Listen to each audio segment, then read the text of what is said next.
Medina की उज्जवल रोशनी में इमाम हसन के जन्म के साथ एक धन्य दिन की शुरुआत होती है। हजरत अली और बीबी फातिमा बेमिसाल खुशी से चमकते हैं। उनके दिल अपने प्यारे बेटे के आने पर उमड़ रहे हैं। पैगंबर मोहम्मद अपने नावासी को प्यार से गोद में लेते हैं। उनकी मौन प्रार्थना आशा और सुरक्षा की किरण है। सरलता और खुशी हवा में भर जाती है। मदीना शांति में है। मस्जिद ए नबवी के अंदर इमाम हसन अपने नाना पैगंबर मोहम्मद को ध्यान से सुनते हैं। अनंत ज्ञान को आत्मसात करते हुए पैगंबर मोहम्मद मुस्कुराते हुए अपनी शिक्षाएं शुरू करते हैं। मुझे आपको अच्छी बातें समझाने और सिखाने दें। मस्जिद के मेहराबों से प्रकाश की धारा बहती है। उनके चेहरों को रोशन करती है, क्योंकि ज्ञान एक पीढ़ी से दूसरी पीढ़ी तक जाता है। युवा इमाम हसन की आंखें समझ से चमकती हैं, जो सत्य और न्याय के गहन पाठों को दर्शाती हैं। कोमल उम्र से ही इमाम हसन सत्य और न्याय का प्रतीक हैं। उनकी आत्मा दिव्य मार्गदर्शन से पोषित होती है। कूफा में परछाइयां लंबी होती जाती हैं, क्योंकि इमाम हसन खलीफा बनते हैं। हवा अनकही धोखेबाजी से भरी हुई है। मुआविया की काली योजनाएं जड़ें जमाना शुरू कर देती हैं। वफादारों के बीच फूट डालती हैं। संघर्ष के पहले बीज फूटते हैं, क्योंकि मुसलमान संदेह और विभाजन में अपने भाइयों के खिलाफ हो जाते हैं। साजिश का एक धुंधलापन फैलता है, जो संदेह और भय से दिलों और दिमागों को जहर देता है।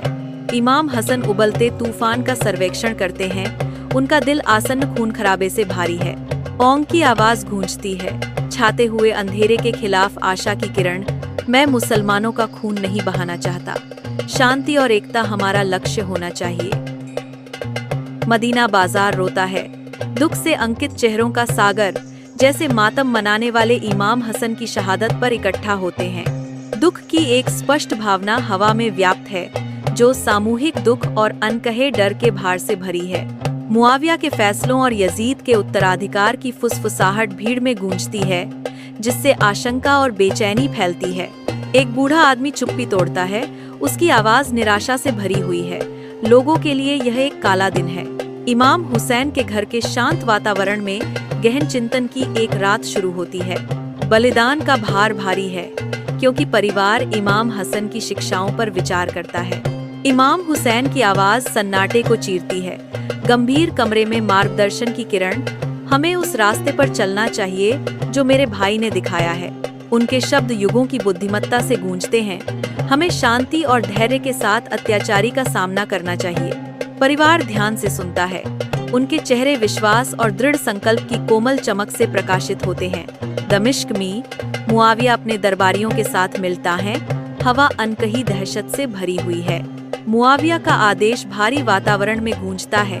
इमाम हुसैन को झुकना होगा। हम ओंग को मजबूर करेंगे। दरबारी बेचैन निगाहों का आदान प्रदान करते हैं, घातक मार्ग को महसूस करते हुए। इस कक्ष में करबला के बीज बोए जाते हैं, जो त्रासदी और बलिदान में खिलने के लिए तैयार हैं।